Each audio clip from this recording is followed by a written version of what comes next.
Welcome to the Straight Talk Podcast, a place for learning, growth, healing, and solutions. My name is Tim Adams, owner of Tomato Systems, an audiovisual and leadership consulting firm. In this episode, this is part 3 of our stewardship discussion, where we're talking about how to be good stewards of our facilities. I want to start this discussion off first and foremost by talking about security. And it's an unfortunate reality of the times that we live in where we need to even discuss this.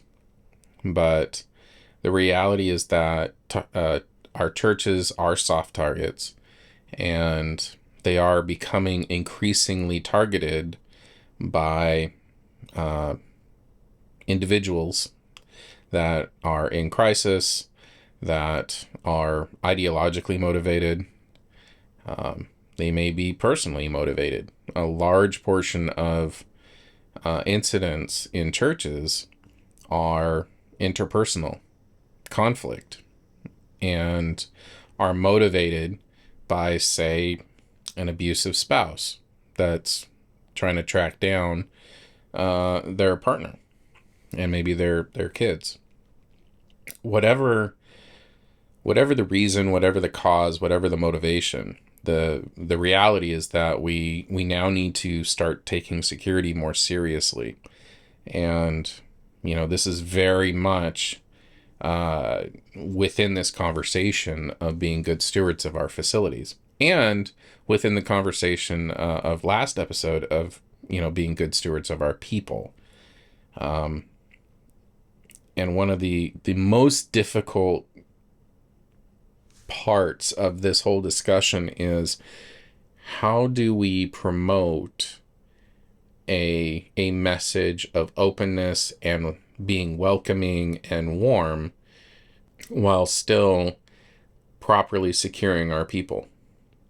And I think each church has to have that discussion internally, because I don't believe that you should be aiming to strike that balance perfectly in the middle. I think each church needs to decide whether they're going to tip the scales on the side of being warm and welcoming while opening themselves up as softer targets, or if they're going to err on the side of securing and keeping those people that already come to the church safe at the risk of appearing somewhat menacing, intimidating, and closed. So I do believe that there is a balance that can be struck, but I do believe you're going to be on one side of that line or the other. I think it'd be incredibly difficult to consistently maintain a perfect balance in between those two. So with that said, what are the big areas in terms of security that I would advise that you be thinking about? And you may be wondering, what are my qualifications? I really don't have any. I did volunteer security for a large church event that was, a week long. I did that for 10 years. I have been a licensed security guard. And I do appreciate good security. And I haven't installed access control systems. I'm not qualified to do that. I have no interest in doing that. We have done security camera systems. And so the concepts of monitoring entrances and exits, monitoring important areas like the AV booth, the offices, the children's wing, that kind of thing. I am familiar with concepts, and I do a fair amount of research on my own, on my private time. So, because of the times that we live in. So, the obvious areas like cameras and access control. Access control would be on the weekends you have your main entrance that leads to your foyer, your lobby, and those are the doors, in my opinion, that should be left open. Every other point of entry should be locked and closed. If you're unwilling to do that, then every door that is open should have somebody posted at that door. If you're not going to do that, then at least have a camera on those doors that's being monitored. The idea being you need to be in control of who has access to your building when there are people in that building. During the week, you have people with keys or access cards, and the amount of people that have keys to the building or to particular areas of the building is very few. One of my former churches attempted to have access control. The problem was, in about 2 years after they implemented a code that you had to input to unlock the exterior doors, everybody had their own code. And before that, everybody had a master key to get into the building. And so it kind of defeated the purpose, and it was particularly troublesome because once or twice a year, they would try and corral all the people who had master keys that didn't need them. But when you have, it was like an 1,100 member church, and there's, people transferring in and out all the time. And what would happen is people would transfer out of state to a different church in the same city, but they'd still have a master key. And trying to get a master key back from people can be very difficult.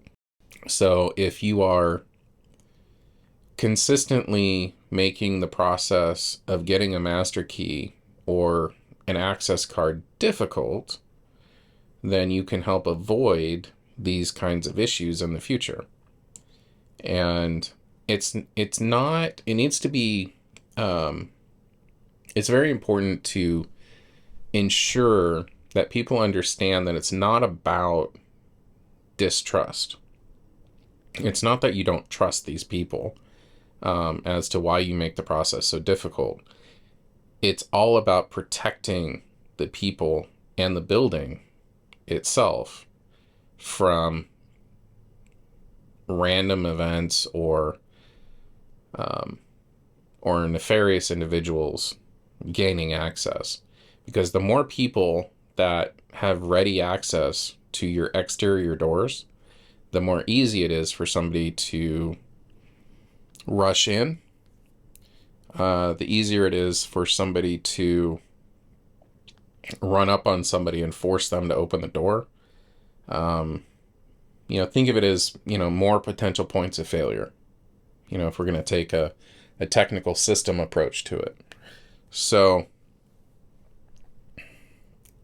maybe it's a bit harsh. Maybe it sends the wrong message, and, you're going to fall on the side of being more warm and welcoming. That's fine. I'm not here to say that you're right or wrong. I am here to say that you need to at least have an internal discussion about it and reach a consensus. So controlling access to the point where you're funneling people into a common area, this would be part of what's called defense in depth. And that concept is about layers of security. So for example, you have, one or multiple cameras on the parking lot. Ideally, you'll have somebody monitoring those cameras anytime the building is open with people inside. Now, that's not always realistic. So at the very least, you need to make sure that you're having recording. But particularly on the weekends, I would say is probably when it's most important, because that's when the most damage can be done. Buildings and equipment and things can be replaced. People cannot. So, if somebody is breaking in during the week and stealing stuff, that's that's less important than somebody coming in and doing a lot of damage on the weekend. So, but your layer 1 would be somebody monitoring the camera. Your layer 2 would be your greeters. So getting training for your greeters and your deacons could go a long way in helping to identify a threat before they have an opportunity to engage in the kinds of dangerous behavior that they are planning. So there are various training modalities available, and you can investigate those. One I am familiar with is called Alice, and I'm not necessarily 100% supporter of it, but I do know that there are millions of people that have gone through that training and swear by it. So ultimately, figure out what's right for you. Probably the most economical is you choose somebody from your congregation to go and become a certified trainer. And then they can come back and train all the people that need to be trained. Between the foyer and the sanctuary, maybe there's an additional layer. So from the greeters, they may tip off, say, a deacon whose job it is to monitor the lobby area or the foyer area. And if there is somebody that they're tipped off about by the greeters, maybe a hand signal or something like that, they can either come to the greeter and engage the person there, or they can trail and monitor and maybe engage in a manner that doesn't allow the person to access any weapons they may have on them, or to engage in the behavior that they want to. So monitoring people's hands is very important. Monitoring what they're wearing. If they're wearing long coat or baggy clothes, and it doesn't match the weather, that could be a clue. But, there's also something to be said about, particularly if the threat is already within the congregation, it's already a church member, and maybe they had a counseling meeting with one of you pastors, and it didn't go well, and they're coming back to exact revenge. It can take several different faces, but the idea is you're creating layers of security such that by the time they get into the sanctuary, they're already being monitored and maybe trailed. So access control, defense in depth, cameras are important. Monitoring your ingress and egress, your entrances and exits are important. Keeping those locked is also important. But something that I came across recently that I had never thought of is how you can use your landscaping to secure your building. There's a YouTuber that talks about church security, and a pattern that he has been noticing over the last year or two is that people are utilizing cars to drive into church buildings. And, I don't think they're all intentional necessarily, but it is becoming more and more common. And there are several video examples that he showed that it was pretty clear, from the body language of the vehicle, the sheer speed that they were traveling at, various things that clue you into the fact that it was intentional. But something as simple as like partially buried boulders, concrete bollards or steel bollards in front of the entrance. My church in particular is the backside of it is open to a curve in the road, and somebody could build up quite a bit of speed and come crashing into the building across the lawn, and that could do a significant amount of damage not only to the building but to the downstairs children's wing. So, whereas if you put a few, not even large boulders, you could put some medium-sized boulders in there and they wouldn't cost that much.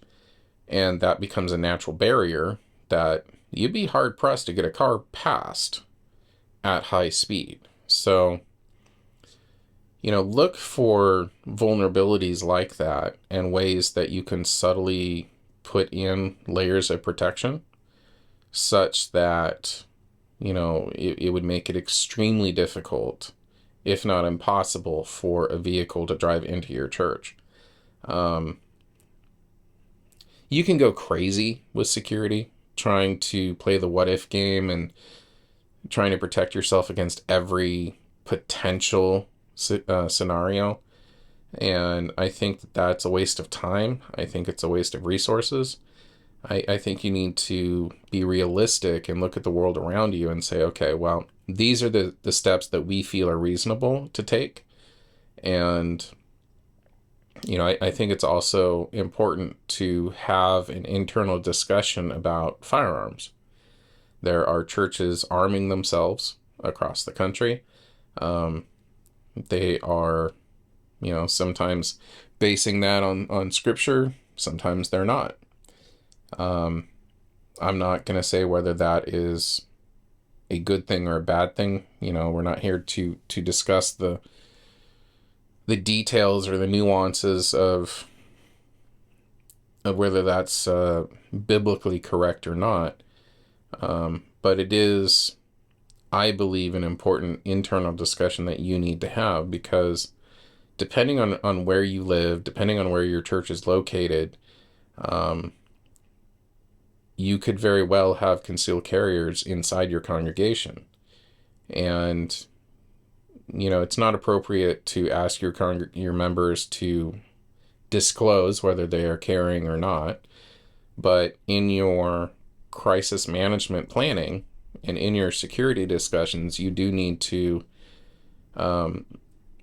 have a creation of protocol that includes how you're going to respond with concealed carriers in your midst. How are you going to identify whether a concealed carrier is responding to a threat or is the threat themselves?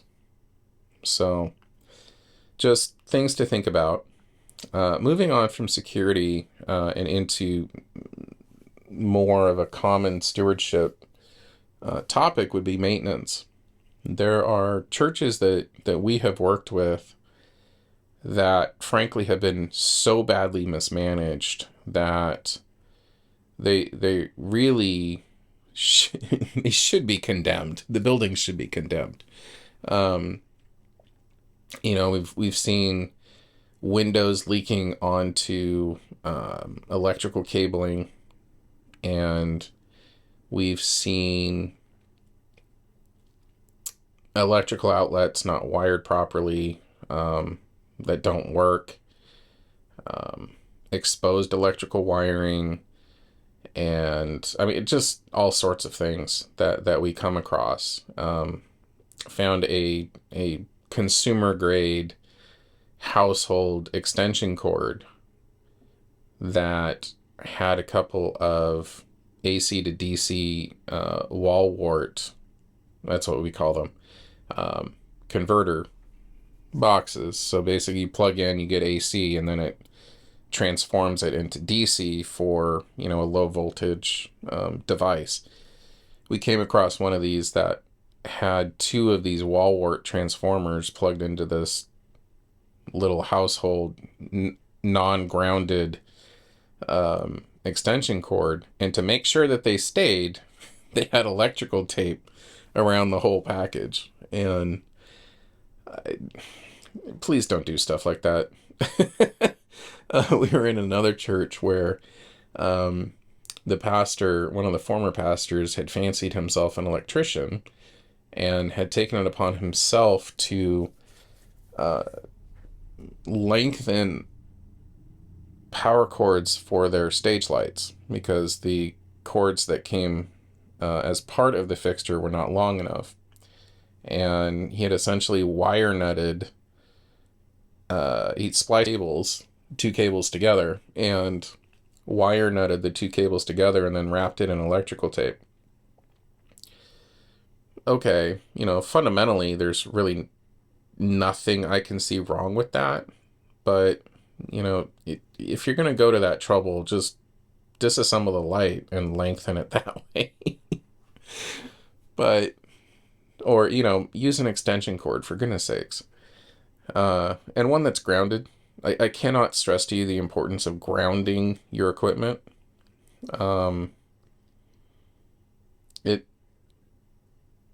If you're using a power plug that comes and it's non-grounded, that's one thing. But if you're trying to do like ground lifters, because you're trying to get rid of a hum or a ground loop, yeah, just quick tip: ground loops generally are because pieces of equipment that are plugged into power are plugged into different circuits and thus have a different path to ground.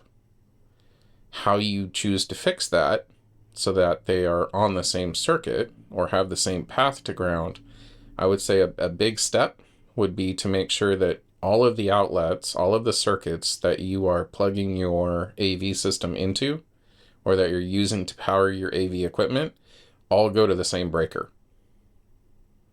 And, I understand that could be tens of thousands of dollars to fix that. But it's better to do that than to engage in, questionable practices to get rid of a ground loop. So, maintenance.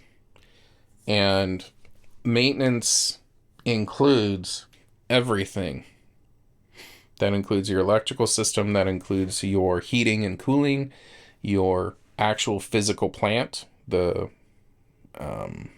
carpet, the paint, the siding, the roof. It is directly tied back to, the first part of this stewardship discussion, which was about money and being financially responsible and mature in your money. And having reserves, having separate savings accounts. Something that really, really frustrates me is when we have a church and on the tithe envelope, you've got 25 different accounts that you can give money to. And I know for denominational churches, a lot of times that's going to be dictated by your larger organization. But what I really love is this idea of there's 3 accounts that you can give to. There's general budget, and that pays for all the bills every month. And, salaries if you're paying your people locally. Youth and mission. If you have ministries that cannot fit into one of those 3 categories, then they probably shouldn't be active. That's just a concept I came across. Take it or leave it, but I like simplicity, and I think our tithing could go up significantly if we simplified the tithing process. Similarly, I think it's very important that we stop and actively reject large donations that come with strings attached. This goes back to, being a cheerful giver. If I'm going to give you $25,000, but I'm dictating how you spend that, yeah, I don't know. I mean, it's one thing if there is an active project that has been presented to the church and the church is actively fundraising for. That's one thing. But the kind of crap that I have seen is like a church that I used to go to has a massive pipe organ. I mean, I say massive, it's pretty big. And that church has people within its ranks that worship that organ, to the point where somebody gave $10,000 earmarked to purchase more pipes that stick out horizontally from the front of this thing that have no function other than aesthetics to finish the organ in terms of it's now complete. Not only does it look horrid, but they couldn't even be bothered to get pipes that match the like brushed steel look that the functional pipes have. It's like a mottled bronze. And when that happened, I was livid because I'm looking at that thinking $10,000 in terms of mission or outreach could have gone so far and done so much good. But instead, because this group of people idolize and worship this organ, they earmarked this $10,000 for this particular purpose. And it wasn't even necessary. It wasn't needed. It wasn't an active fundraising project for the church. It was just, I want it, so I'm going to give money for it because I say it needs to be done. And I think as pastors, we need to be strong enough and courageous enough to say, no, we will not take your money if you're going to put puppet strings attached to it. You either give it and trust us to use it in the best way possible, or you keep it and everybody's happy. Everybody, keeps doing what they're doing. Sorry, it's just I'm still worked up about it. So, all that to say that we need to make sure that before we are engaging in massive amounts of outreach and ministry to the community around us, that we have ourselves taken care of. And, that means making sure that our buildings and facilities and our grounds are all,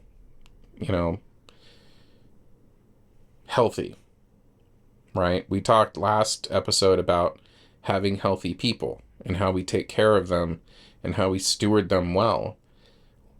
We need to make sure that we're doing that for our buildings. Far too often I walk into churches and they're falling apart. They may look amazing on the outside, not necessarily, but, sometimes. But once you get inside, they're old, they're decrepit, the paint's peeling off the walls, there's stains on the carpet. The carpet, is bright orange from the 1970s. The seats are uncomfortable. I mean, we can do better, and after all, we need to remember that it's God's house. If we, the people, are God's temple, then the church is God's house. And, frankly, I think that a lot of churches have been so badly mismanaged when it comes to taking care of the physical plant that it frankly, it's almost criminal.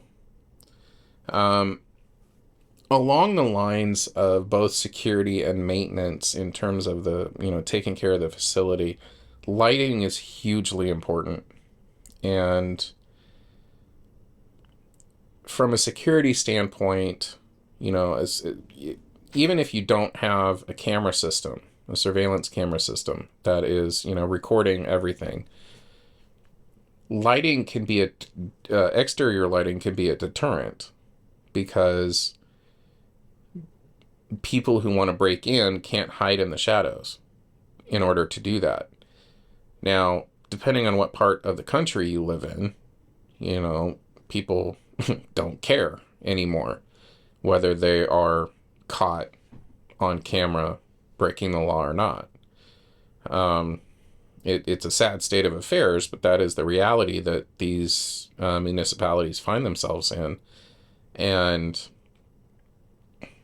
installing security gates, security doors, taking those steps to properly secure your building, unfortunately is the reality that is in front of you when you are, in these areas.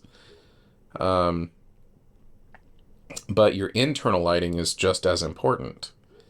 And you we shouldn't have to deal with poorly lit hallways, poorly lit classrooms, poorly lit sanctuaries, just poorly lit environments.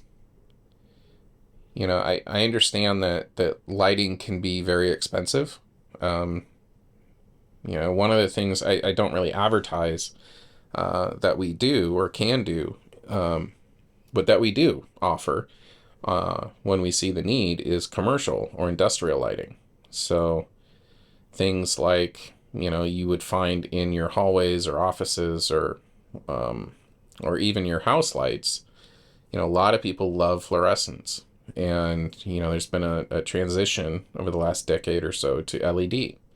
And yeah, sure, we can help you accommodate that. And to a large degree, we can, at the very least, help you identify utility rebates that are still being offered to help pay for that cost. But, you can run down to Costco or Harbor Freight or Home Depot or Lowe's or, just about anywhere, and you can pick up LED lighting for fairly cheap. And it's, very bright. And so you don't have to put up with badly lit environments or spaces. You can, for maybe, depending on the size of the space, you could spend under $100 for a classroom, or you could spend, a few $100s for, say, a small gym, and you can light that place up so that you don't have to deal with bad lighting. I remember a church I was shooting a wedding reception in, or I'm sorry, I was shooting a wedding, and we went over to a local school gym that was subsidized by, the area churches. And that's where they had the reception. And when we walked in, I mean, you'd swear you walked into the Matrix. Everything was green.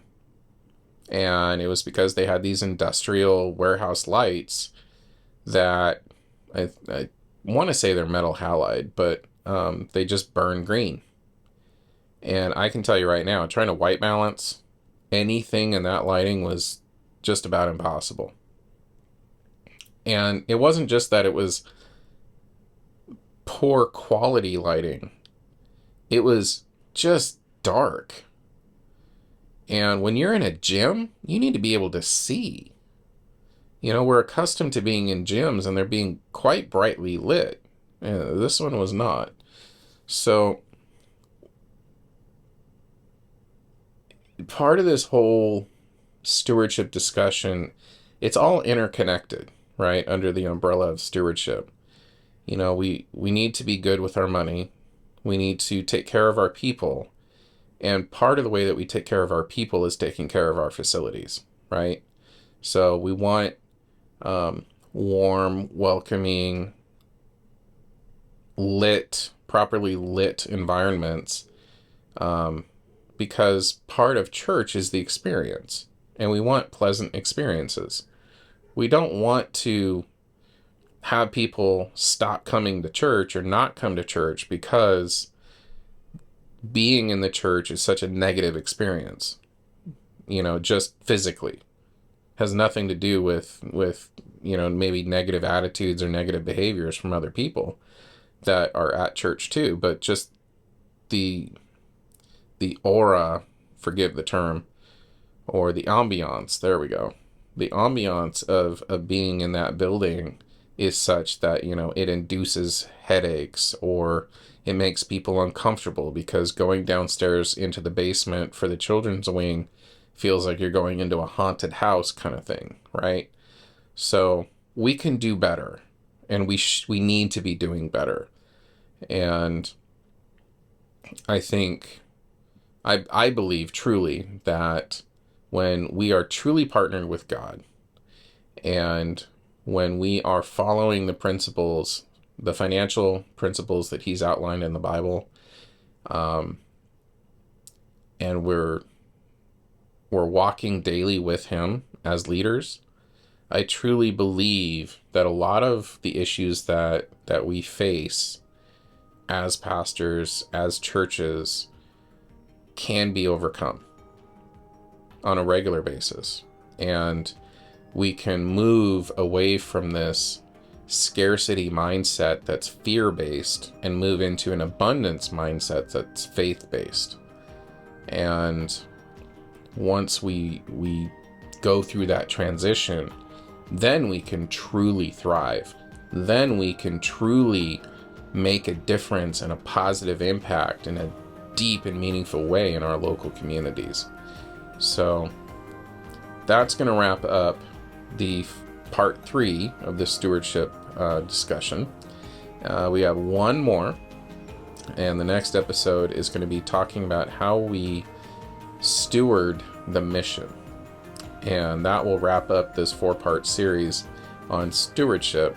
And then we'll get into mental health, which is a huge topic and one that I am very much looking forward to diving into. So until next time, God bless.